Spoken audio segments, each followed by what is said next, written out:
came to help them. Or there's, for example, a very famous story in the book of the Chazon Ish.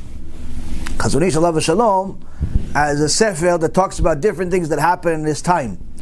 There was a newlywed couple, and the wife came from a religious family, and the guy was religious, but the wife, her father was a businessman, and the father told the husband, listen, you can continue learning after marriage for another 5 years, and I'll pay for it.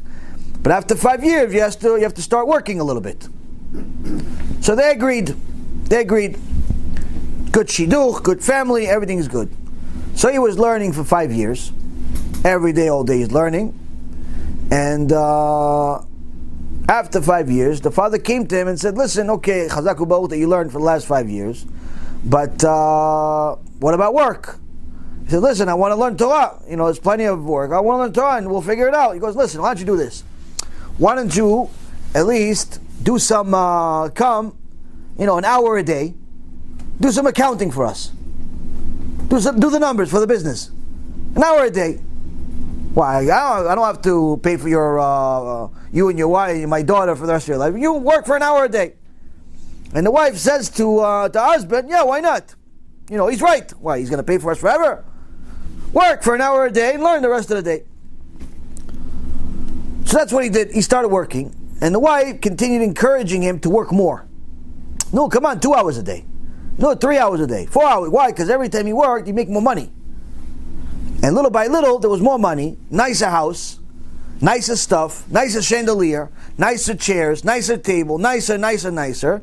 Before you know it, he stopped learning altogether. Stopped completely learning. On the day that he stopped learning altogether, a DIBUK came into his wife.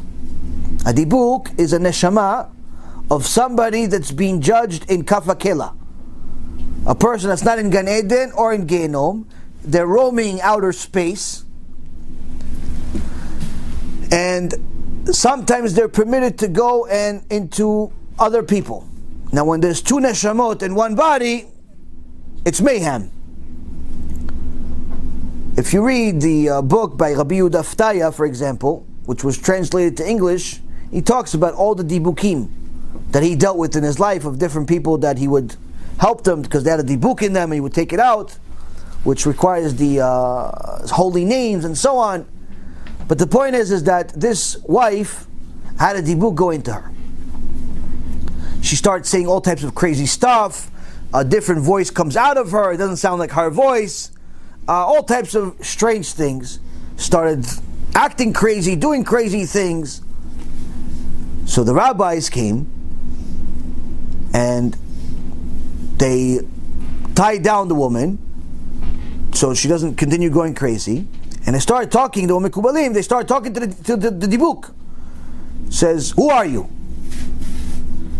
And Dibuk answered, I was an orphan that didn't know what to do, didn't know Torah, didn't know mitzvot.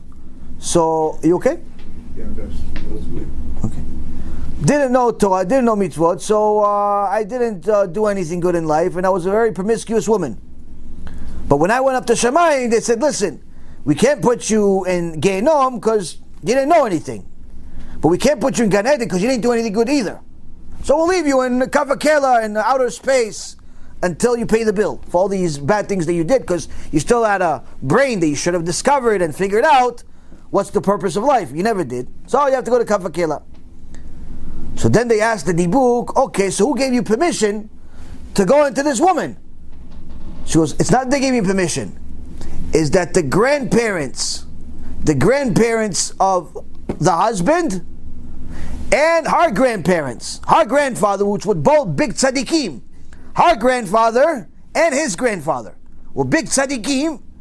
They came from Gan Eden. They came to me because they saw me roaming around town and said, listen, you do us a favor, go into our granddaughter over here, go into my daughter-in-law, go into her. Why? because she stopped her husband from learning Torah. So go into her, torture her as much as possible, until she says, I'm sorry, and she makes her swear that she's going to send her husband to go learn Torah full time. This is written in the book of the Chazon Ish. Maaseh shekara, it's something that happened. Of course, everybody said, yeah, I'm sorry, everybody's sorry. Once you realize what's happening, everybody's sorry. I'm sorry, the grandfather Tzaddik came and got involved in this issue. He took the Avrech and you ruined him, turned him into a businessman. They came to us and said, oh, I'm sorry, he's going to go full time, 25 hours a day, not 24. We're going to invent a new hour for him. Go back to Kollel, go back, learn all day, all night, no problem.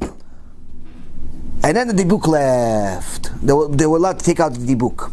Now, why is this such a big deal?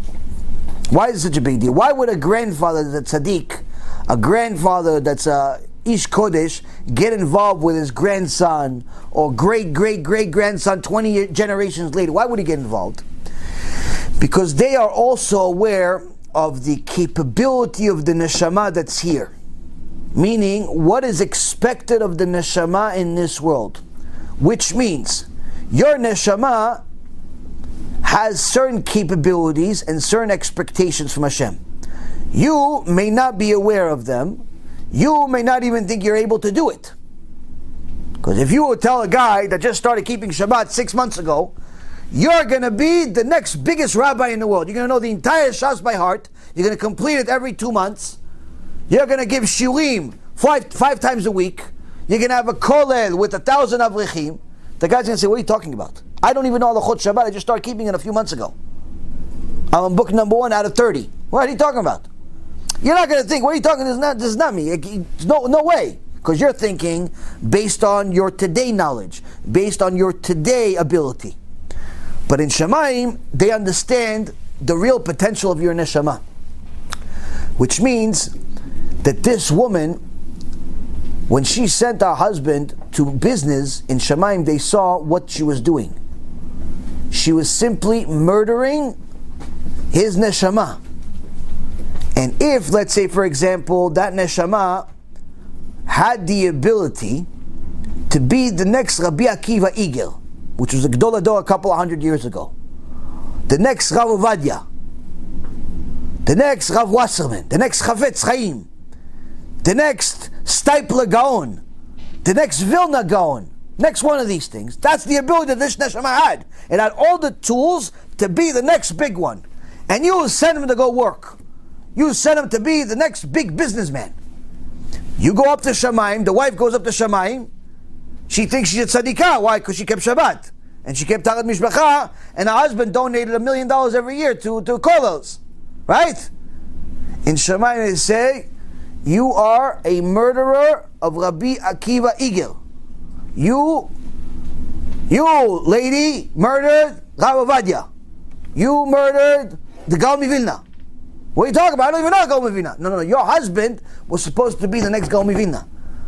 But every time you went to the kollel, you called him every 5 minutes. No, you're coming home? I want to go eat dinner. No, you're coming? I want to go out. No, you're coming? No, you bothered him. You didn't let him learn. Eventually he lost the ability to learn. He stopped learning. You murdered him. So sometimes a person has the merits of his forefathers with the tzaddikim and they get involved before it's too late. And we know that many, many times. So that's also how we know, one of the ways we know. And the Gemara also discusses it, that the neshamot of Shemaim are aware of things that are happening in this world, but we see it in real life. We see it in books, we see it in things that have happened, things that we've seen, things that are still happening today, where there are certain neshamot that are very much aware of the certain people that are connected to them still in this world.